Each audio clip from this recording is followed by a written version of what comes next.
Shuffle? Okay.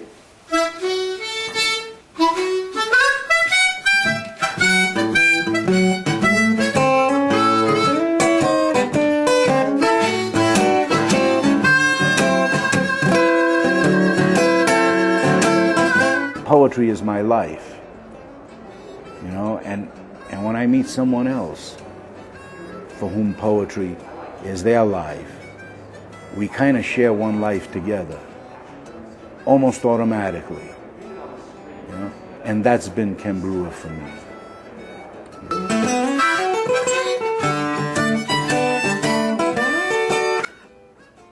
During the early 80s, Ed Abbey and I had gone up to one of these first rallies up in the Grovant Wilderness, up by the Tetons and Jackson Hole for an anti-Watt rally. And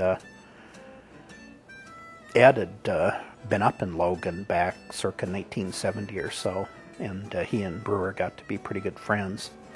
And Ed said, "Oh God, I haven't seen Ken for years, so let's go through Logan and surprise him." And it was fairly late one night when we get there, and we tracked down his address. He's living in some kind of place. I just remember it having a long stairs going up to his house, and Ed and I went in there, and Ken was just flabbergasted that Ed Abbey had just dropped in on him. And so we had a nice visit with Ken and his wife, and we had to get back to Salt Lake that night, so we pushed on. It was getting real late then, and so we're walking down the stairs after visiting with Brewer. Abbey's mumbling under his breath, "That's no place for a poet. That's a hell of a house for a poet to live. It's no goddamn place for a poet to live." It was just too kind of upscale kind of place, and Ed was just very distraught over that kind of lodging for a poet like Ken Brewer.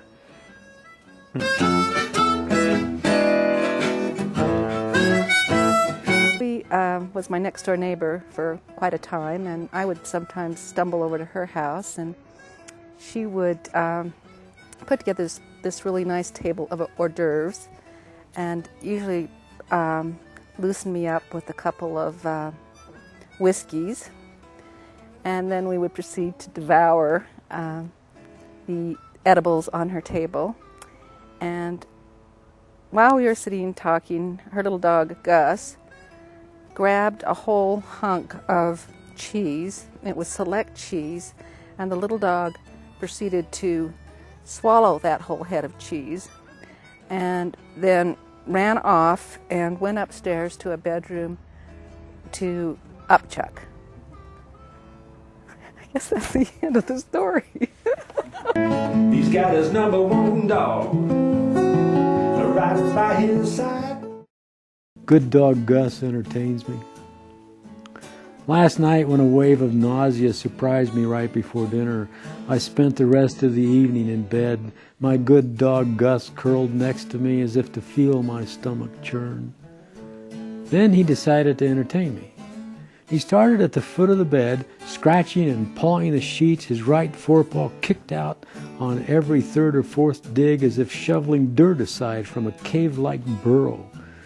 He circled the entire bed, his hind legs at compass point, till he reached the place he started. Then he suddenly plopped down and began to snore loudly. I laughed and smiled, my pain lost in the dog's imagined nest.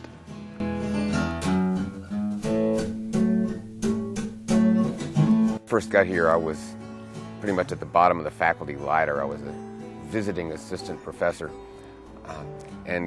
but Ken somehow found out that I wrote poetry, so he invited me to join a rather small and select poetry group because the former president of the University of Utah State liked to write poetry, and so he and I and a couple other people went to the president's house a couple times. We'd get called by the president's secretary and say, "Can you come such and such a date?" We went, and I remember after the first time we did this, I was not particularly impressed with the quality of the president's poetry, and I was waiting for what Ken would say about it when we got done, and remember we got out of there and started walking back to Ray West, and I'm kind of thinking that Ken might be a little sarcastic or something, but anybody who knows Ken knows he's very generous. He exceptionally good poet himself, and he has good taste in poetry, but he also is really nice to those of us who aren't so good. So we started walking back, and he didn't say anything about the president's poetry, but he turned to me and said, "He's a really good reader, isn't he?"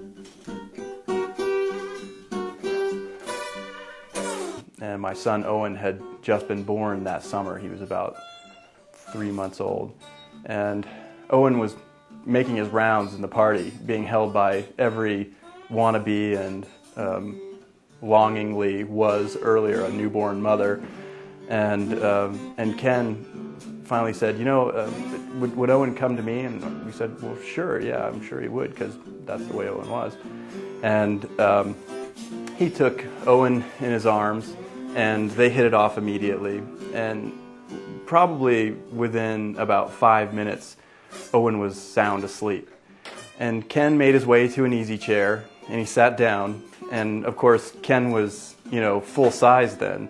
And so when Ken sat down, he sat like this, and there was, this amount of belly, and Owen was just perched on top of Ken for about the next 45 minutes. And I think that's what I love about Ken. He wasn't going to move. He was so happy in that moment having this baby asleep on his belly, and it was just the sweetest thing any of us had ever seen.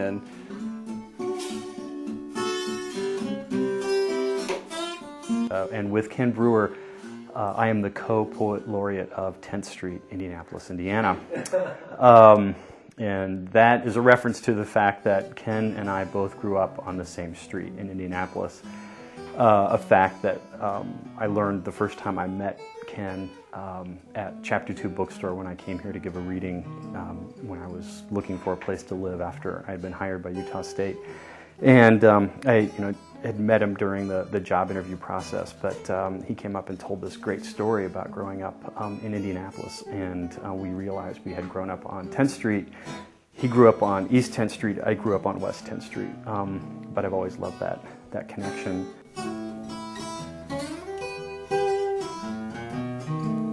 I feel like if you really want to know who Ken is, this is a good poem to read. It's called Brother Slug. Uncircumcised, I turned to face the wall in after-practice showers. The other boys dangled snakes compared to my slug. But I kept shy in most ways, pulling the skin over my head, hiding poverty in its tattered bag, committing myself to blindness.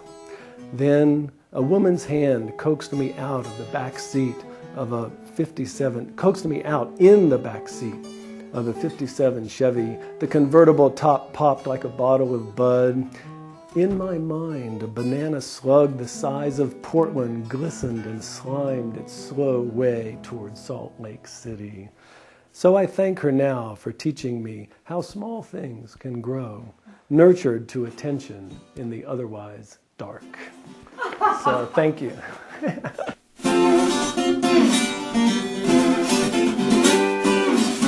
Then Sandy Anderson, who was the coordinator at City Art, put together the program, decided to get up, and after they had talked, after Ken had read his poems, she got up, started to walk toward the stage, tripped, nearly fell flat on her face, and said, "Ken's poems are so good, my foot fell asleep."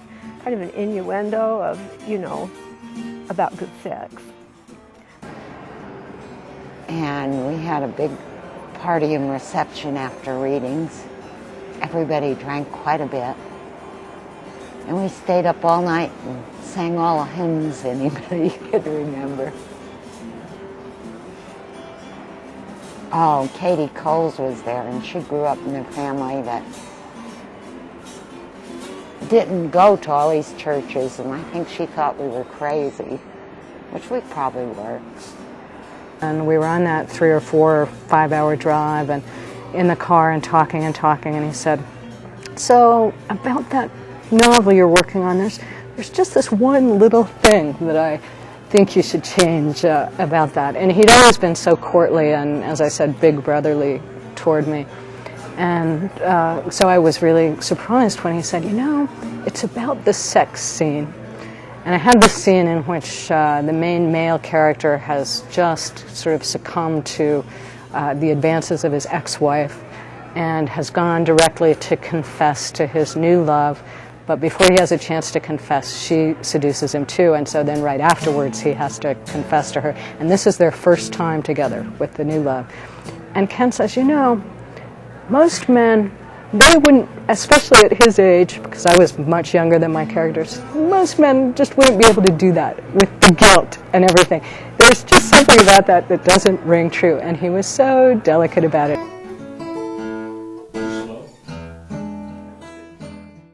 There have been so many moments. I remember another reading I was at where Ken started reading a couple of poems, and again the room was packed, and he stopped and he threw it out to the audience and he said, you know, what do you want to hear?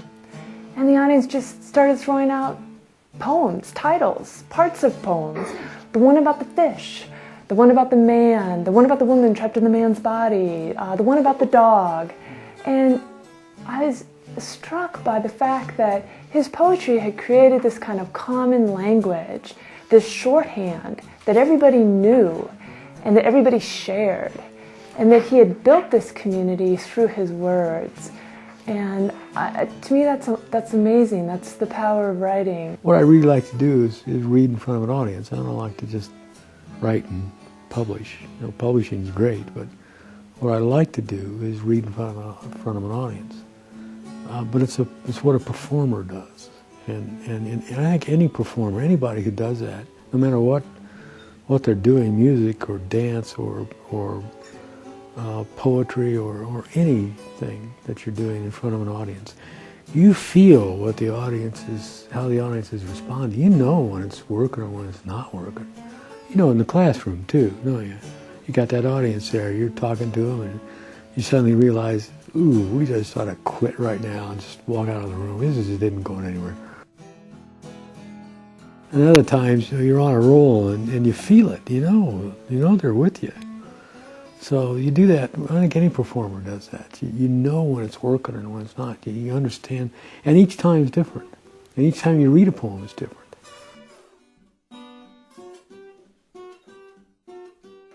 I was invited by Professor Mike Voss at Weber State University to participate in a poetry reading at an undergraduate poetry conference, and I read a Scottish poem, With My Little Brogue, about Coodledoon, and enjoyed it very much. But it was my privilege to there meet Ken Brewer and find that he was the Poet Laureate of the state of Utah. Professor Voss suggested to me that it would be a fine honor to him and to introduce our legislature to that office. I remember, though a small man behind a large lectern, he took command of the group by his devotion to the words he read and the meaning of the poetry within him and within those beautiful words. And I remember that he spoke with his hand, calling out the rhythm to the words, and they were mostly very small, tight, familiar words, nothing complex or esoteric. And he made a real impression and impact on the Senate that day, and I was, for one, very grateful. And I remember as a young poet, somebody who was just trying to write poetry and probably sucked at it, his presence in the classroom was what probably impressed me the most, that he can handle himself in such a way that he's respected immediately and yet never makes you feel uncomfortable with his kind of presence. It's not dominating, it's something that's really, really evocative and really warm. And reading his poetry, it makes perfect sense that he would be the man to write that kind of poetry, which is exactly the same. He's touched so many people, and people are just coming out of the woodwork. You know, everywhere I go, it seems like we meet someone who was one of Ken's students, or you know, someone Ken helped, and it doesn't seem to matter to Ken, you know, where you are and who you are as a writer. He's just encouraging at every turn, and I think that says a lot about Ken.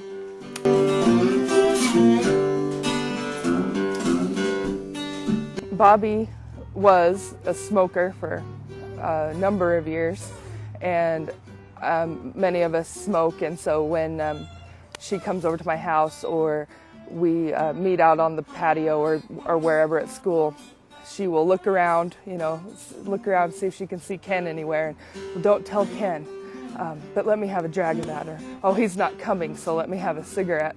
And so this has gone on for years, and we were sitting out on the patio, and Ken said to me, Bobby's going to want to have a cigarette.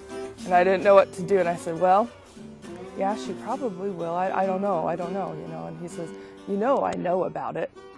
And I said, what do you mean? And he says, all those times, I haven't been fooled.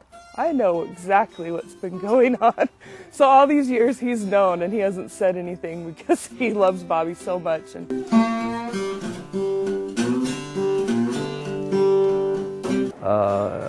when I was inaugurated Poet Laureate of Utah, he went to DI and got a size 12 boy's suit, and on the back of it, it was green, hideous green, and on the back of it he had painted Poet Laureate of Utah, and those were the official vestments, and he presented them and then acted horribly offended when I wouldn't put the jacket on, because I would have ripped it by putting it on. It wouldn't fit.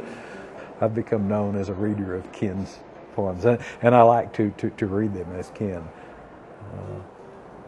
4 inches of rainwater winding above the chairs, the bedstead, the dissertation notes. Yeah, it's fun to read as Ken.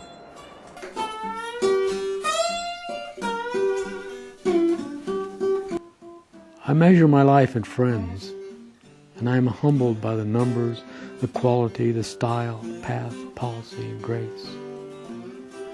I measure my life in days when friends write, when we converse as they sit by my bed, read poems, and listen. I measure my life in family who speak through tears, who serve me meals on a wicker tray, who pray and love and float. I measure my life in pine siskins who entertain me in feeders outside my window, and Gush the schnauzer who curls next to me in bed. I measure my life in friends who do not know my sins, who hug my shrunken body, who break open my heart with words. I measure my life in cancer that has taught me how to measure my life.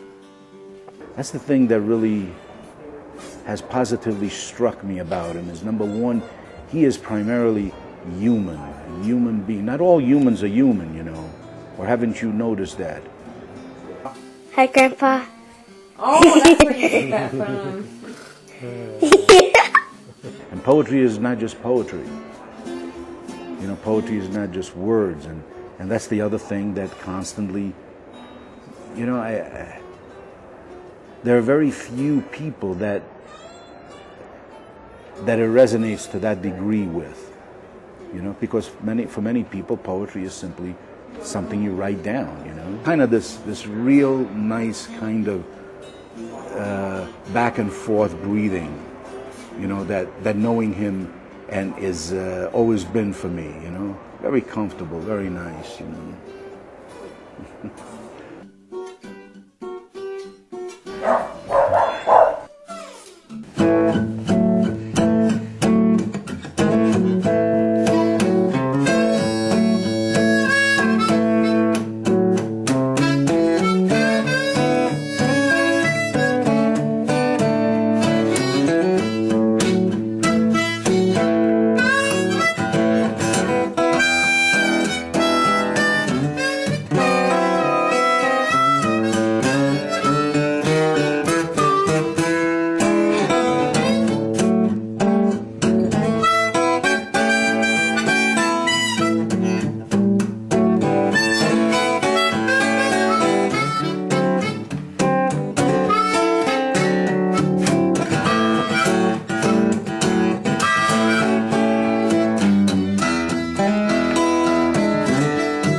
I could have commented more on his beard, but then who am I to talk?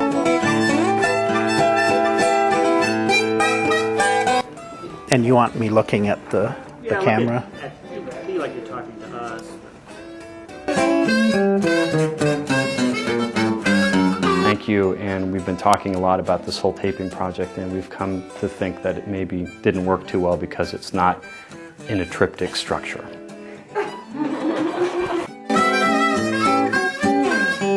Logan in the 70s, you know, back in the days when there were actual go-go clubs and people in white boots in Logan, and Bobby and he having parties, and Bobby going down to the utility room and finding clouds of marijuana smoke. And Boys, it should probably tick me off a little. I get more requests to read those 2 poems than I do of any of the poems I've written. Love you, Bobby. Love you, Ken.